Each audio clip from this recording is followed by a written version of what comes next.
గౌరవనీయులైన మంత్రివర్యులు శ్రీ నారా లోకేష్ గారు ఇప్పుడే విచ్చేశారు. వారిని సిబ్బంది రిసీవ్ చేసుకుని ప్రాంగణంలోకి తీసుకొస్తున్న విజువల్స్ని మనం చూస్తున్నాము. అలాగే అమరావతి రాజధాని బయట పరిశ్రమలకు, యువతకు ఉపాధి, అలాగే అమరావతి ద్వారా ఎన్నో cities, metro cities, international cities గ్లోబల్గా ఒక తలమానికంగా నిలబడబోతోంది. నాడు హైదరాబాద్ స్వప్నాన్ని సాకారం చేసిన మన ప్రియతమ ముఖ్యమంత్రి నారా చంద్రబాబు నాయుడు గారు ఇప్పుడు ఆంధ్రుల కోసం అమరావతి డ్రీమ్ని ఒక రియాలిటీ చేయబోతున్నారు. ఆ కలల్ని ఎంతో పెద్దగా కనండి, ఆ కలల్ని సాకారం చేసుకోవడానికి కృషి చేయండి అంటూ చాటినటువంటి మహనీయులు అబ్దుల్ కలాం గారి స్ఫూర్తితో మన చంద్రబాబు నాయుడు గారు ప్రతి క్షణం కూడా మన గురించే ఆలోచించి, యువత కోసం ఆలోచిస్తూ, మన ఫ్యూచర్ కోసం ఈ ప్రణాళికను సిద్ధం చేశారు. 2020 చేసినప్పుడు అందరూ అనుకున్నారు ఇది సాధ్యమా అని.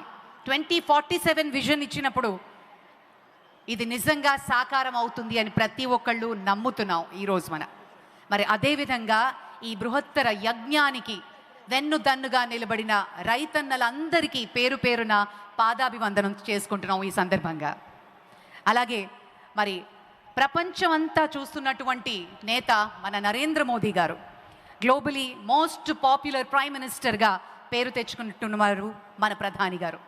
ఆయన కూడా ఒక గొప్ప విజనరీగా రాబోయే రోజుల్లో ప్రతి రాష్ట్రం ముందుకు వెళ్ళాలి, అలాగే ఆంధ్రుల కోసం ప్రత్యేకించి ఆయన అభిమానంతో అమరావతి కోసం కేంద్ర ప్రభుత్వం ద్వారా కొన్ని వేల కోట్లని ఇచ్చి మరి ఈరోజు ఈ శంకుస్థాపన మరియు ప్రారంభోత్సవం అలాగే జాతికి అంకితం చేస్తున్నట్టు శుభతరుణం.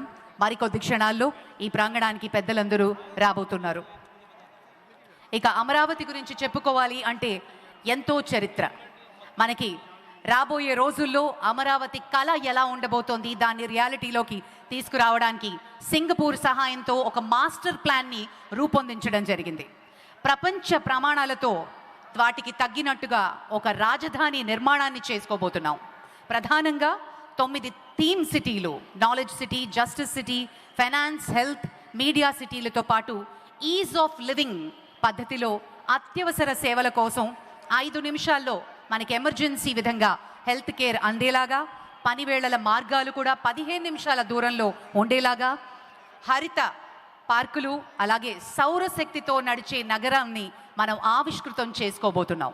అందమైన రోడ్లు, చక్కటి పార్కులు, నదీ తీరం అభివృద్ధి, ఒకవైపు బ్లూ కారిడార్, ఒకవైపు గ్రీన్ కారిడార్, వీటిని సమనిష్పత్తిలో ఏర్పాటు చేసి ఒక మాస్టర్ ప్లాన్ని రూపొందించారు.